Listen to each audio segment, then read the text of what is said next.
Isa na naman pong sikat na Super Grandmaster ang ating nakalaban sa kakatapos lang po na Title Tuesday, August 19, 2025. Di ba tinalo ko po si Super Grandmaster Gregory Opare nung round 3? Pero natalo po ako sa another Grandmaster na si Letuan Min ng Vietnam. Isa din pong malakas na Grandmaster, nagka-champion ng Title Tuesday. 3,000 din rating eh. Pero round 5, another very strong Grandmaster. At ayan na nga po, si Grandmaster Hans Mok Niemann. Excited ako sa laban na ito. Alam nyo ba kung ano nangyari? Aba, naitira ko po kasi yung aking paboritong opening. Pero hindi pa ako sure doon. Ano pong nangyari? Panoorin nyo po yung recorded game na ginawa ko kagabi. Pagkatapos po natin panoorin, i-analyze natin. Enjoy! Alright. Oh! Grandmaster Hans Mok Niemann! Oh my gulay! Let's go! Let's go guys! Hans Mok Niemann! Ayos yung Title Tuesday ngayon. Natira natin ng center counter si Hans Mok Niemann. Tingnan natin siya ng center counter. Tingnan natin kung ano approach niya sa center counter. Ayan. Tingnan natin kung ano approach niya dito. Ha? Uy, sinimplihan lang. Sinimplihan niya lang. Dito lang tayo. Okay. Sinimplihan niya lang eh. Okay, dito tayo. Alright. Sinimplihan lang tayo ni Hans Mok Swerte ko naman sa pairing. Ha? Ang swerte ko naman sa pairing ngayon. Ang lalakas ng kalaban natin eh. Diba? Let's go. Ayan, napapaisip si Hans Mok Niemann. Center counter na yan eh. Pag ako nakachamba dito, ewan ko na lang. Sobrang saya na natin pag ganyan. Dami nating content ha. Ang dami nating content pag ganyan. Uy, pinalit lang. Uy, casting lang ako. What are you doing, my friend? Dito lang. Ayan, equal lang to eh. Equal lang to. So, paano to? Capturing ko ba yan?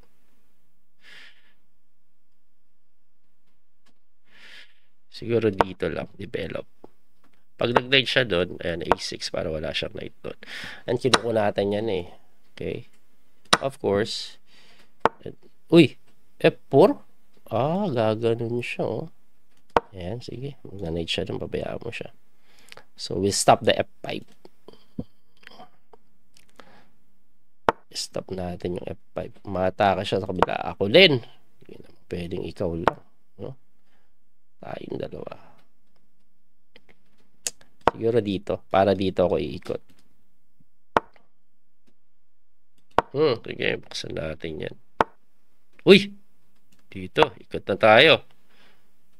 Ikot na tayo guys. Dito. Uy! Pinibigay niya na. Baragin na natin kaya ito. Habang maaga.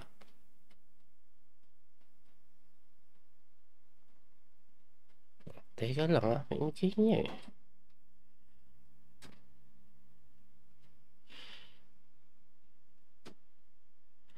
Eto lang. This is the idea. Umiwas. Eto lang. Ano yung plano ko eh. Masagin natin siya. Gimit na siya eh. Ano, buksan natin. Tumitad tayo dun guys. Uy! Teka lang. Mayari ka yan may kain pala dun. Talino din siya. Capture takes. Sige. Takes. Dito. Bigyan na natin to. Oh! What's the going on over here?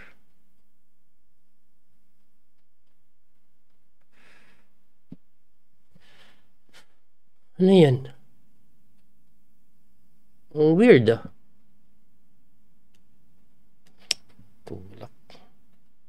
Weirdohan ako pag dito. Capture siya. Pusang gala. Weirdohan ako sa tira. Sige dito.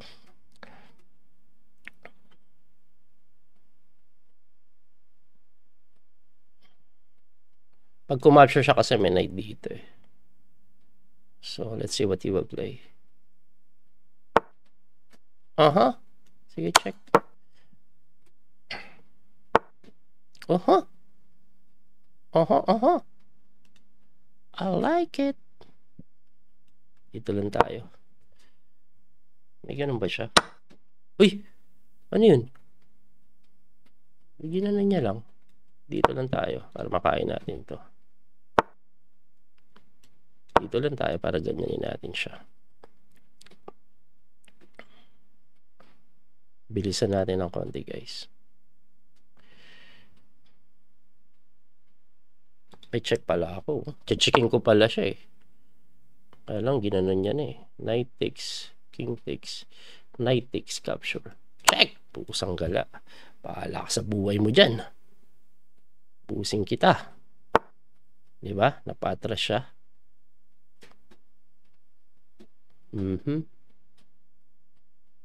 Tulak ulit. Aspon eh. Tulak ulit. Ito gagawin natin. So, yun. Kain niya na. Capture. Takes. Ay, harang ng knight. Harang ng knight. Harang ng rook. Sado eh.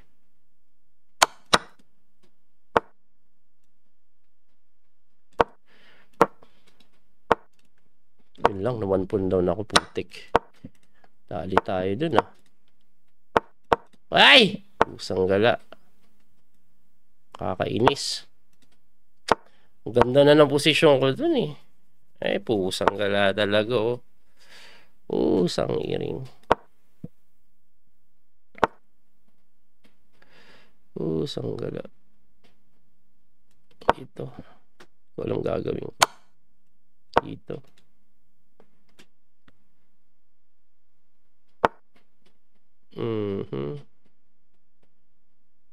Ay, pusa. Sayang, ang ganda na ata ng posisyon ko dun ah. Pusang na lang yan talaga. Dito tayo. Kain pa rin siya eh. Kain pa rin siya.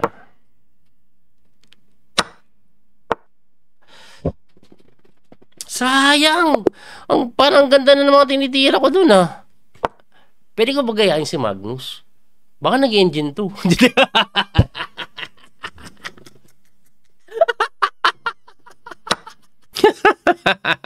Nag-alamag.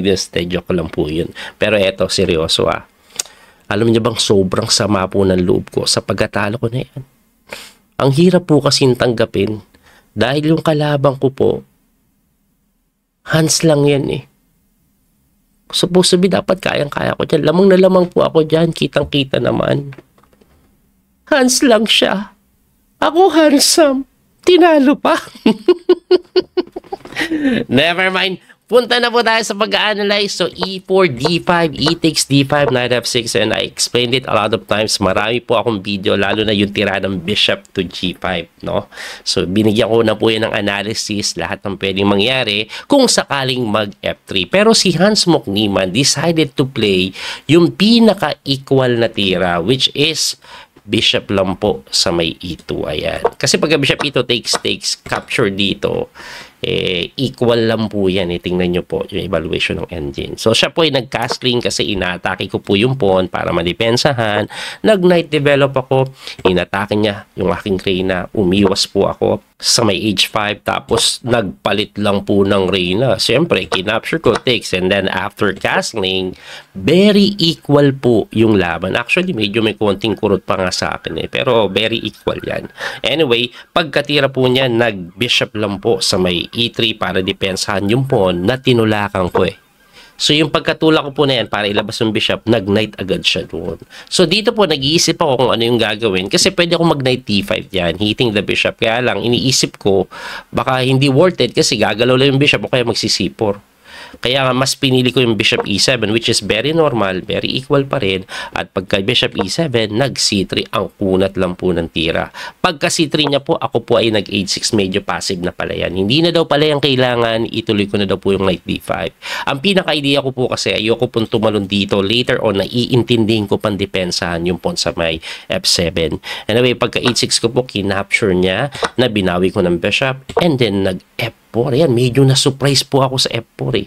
Kasi nabad po ito eh. And it turns out, yung plano ko is tama. Kaso, medyo delayed. Kasi kaya po ako nagtira po ng bishop dito. Gusto ko po ilagay yan dyan eh. Kaya yan talaga yung gusto kong mangyari. Or dito eh. Ang ginawa ko po kasi is nag G6 muna ako. Ayan, medyo na-delay daw. Pero okay pa rin. So pagka G6 ko, kasi pinaprevent ko po, akala ko baka magtulak, eh, nag A4. At pagka A4, nag H4 ako. Ayan, medyo na-delay na pala. Kasi dapat ituloy ko na daw to. Ewan ko ba sa sarili ko. Ayaw ko pang gawin agad.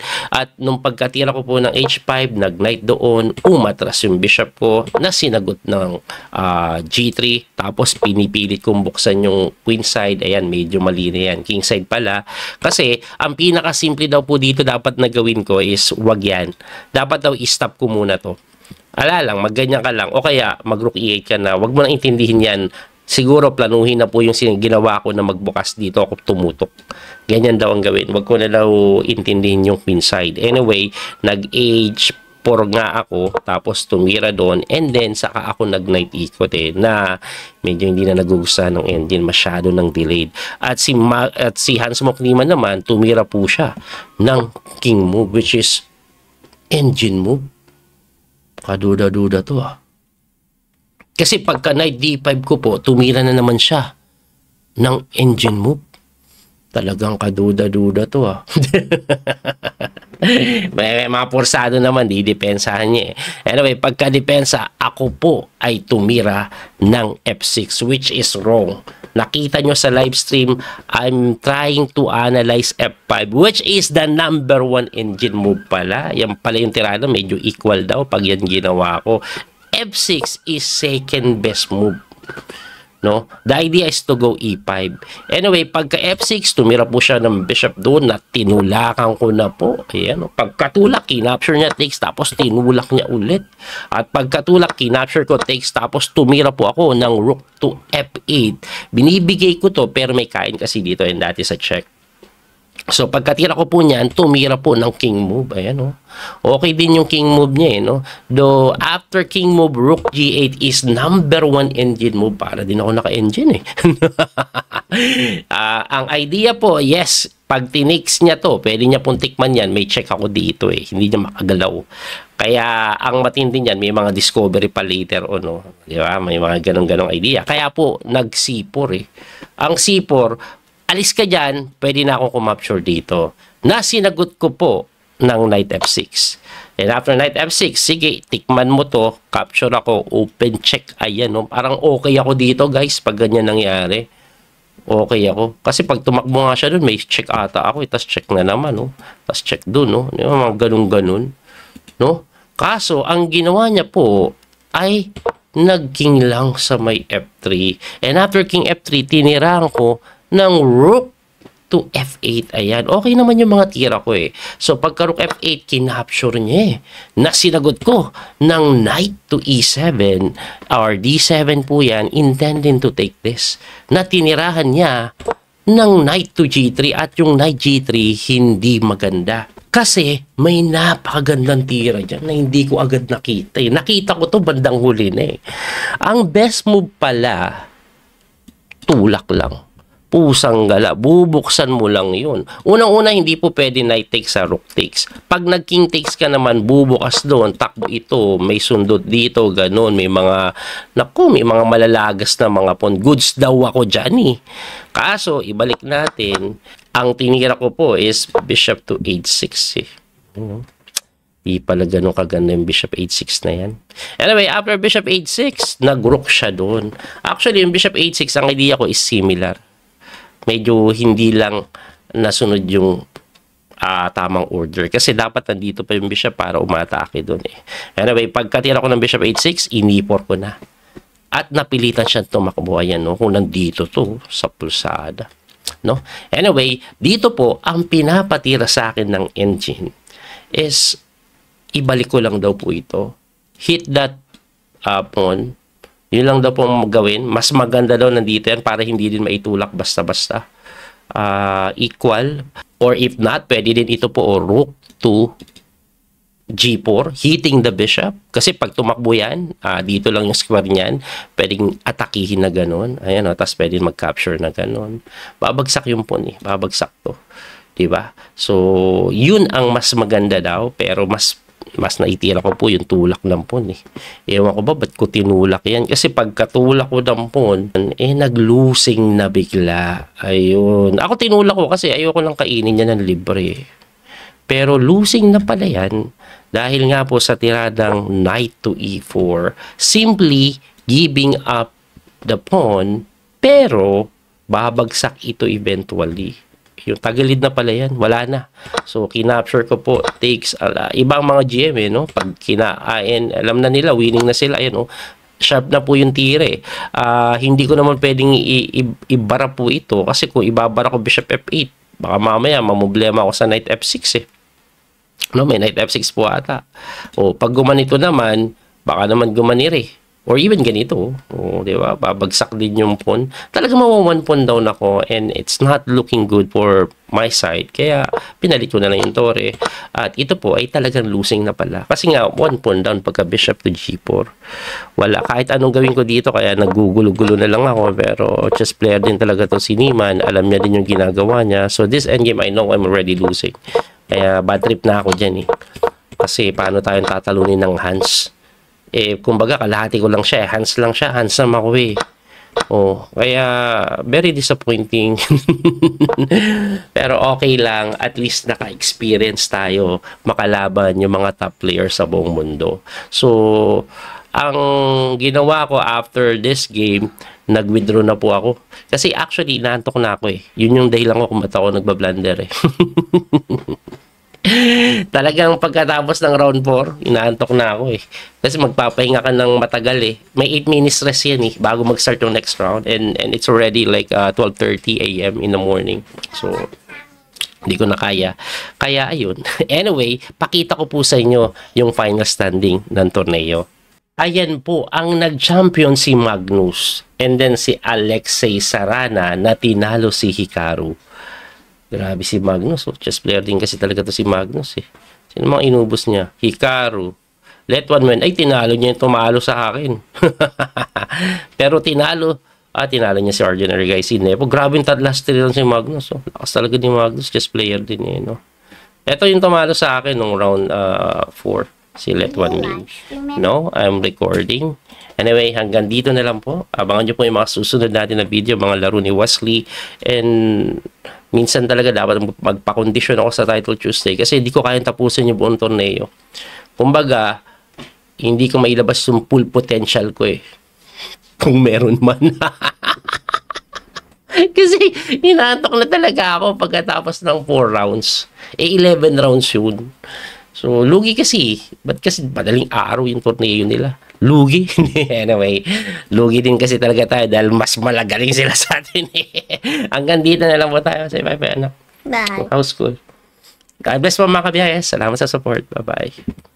That little mouse, 'cause I'm an albatross.